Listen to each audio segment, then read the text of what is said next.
28 millions de ventes, c'est juste. Donc, le calcul, en fait, c'est juste sur le marketing que j'ai moi-même rédigé. Donc, en gros, si c'est pas traquable via une interface, c'est pas compté. One man band, parce que je bosse tout seul, pas d'équipe. Sans concession, bah, hormis aujourd'hui, là, tout de suite, un peu quand même. Mais sinon, c'est en faire qu'à sa tête, qu'à sa tête.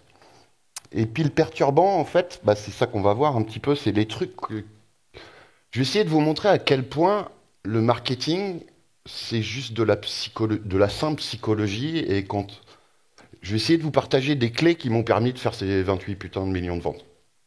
Souvent, ce qu'on cherche quand on débute, ou même quand on est assez avancé, c'est normal, parce que c'est de la psychologie humaine, c'est de la nature humaine. On veut le raccourci, voilà, on veut la technique, on veut le plan étape par étape.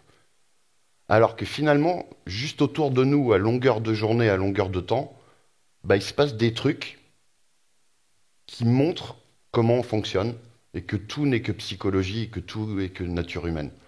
Et à partir du moment où tu prends ça en compte, ça devient vachement simple. Ça devient super simple. Pourquoi je vous parle de ça?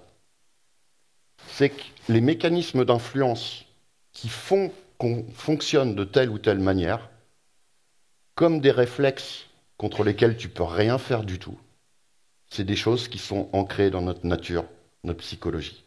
C'est comme si tu avais une télécommande. À partir du moment où tu es conscient que le cerveau humain fonctionne comme ça, que c'est de la nature humaine, que c'est de la psychologie, tu as juste à appuyer sur le bouton et tu obtiens ce que tu veux. Qu'on parle d'influence, de copywriting, alors pour ceux qui ne savent pas, éventuellement, le copywriting, c'est juste l'art d'écrire pour persuader et convaincre les gens d'acheter quelque chose. Après, ça peut être fait en vidéo, hein, c'est pas forcément écrire, mais voilà, c'est transposable en vidéo. Mais qu'on parle de persuasion, d'influence, de copywriting ou même de marketing, et finalement de ce qu'on veut, c'est de vendre, c'est juste exactement ça. C'est comprendre ce qui se passe dans la tête des gens, aller creuser et utiliser ces mécanismes d'influence. Il y a une citation, je crois que c'est de Robert Greene dans un bouquin que je vous recommande, qui est absolument excellent, qui s'appelle Les 48 lois du pouvoir, je crois en français. Ouais, c'est ça. Qui dit montrer de l'intérêt repousse l'objet de ton désir. Je vais faire mon putain de prof. Par pitié, notez-la, celle-là.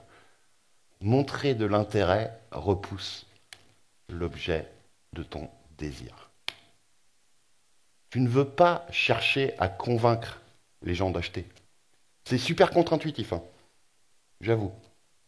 L'avantage en anglais, en américain notamment, en marketing, c'est qu'ils ont deux mots pour ça. En français, on n'en a qu'un. C'est vendre. En anglais, ils en ont deux.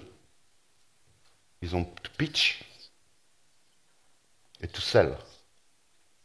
Ça n'a rien à voir. Ce que les gens font, c'est qu'ils pitchent. Ils vont passer les trois quarts de leur call à dire, voilà, je vais t'aider à faire ça. On va réussir à faire ça. Je suis le meilleur parce que blabla. Je schématise, mais franchement, c'est qu'ils sont centrés sur eux. Ils n'écoutent pas, finalement.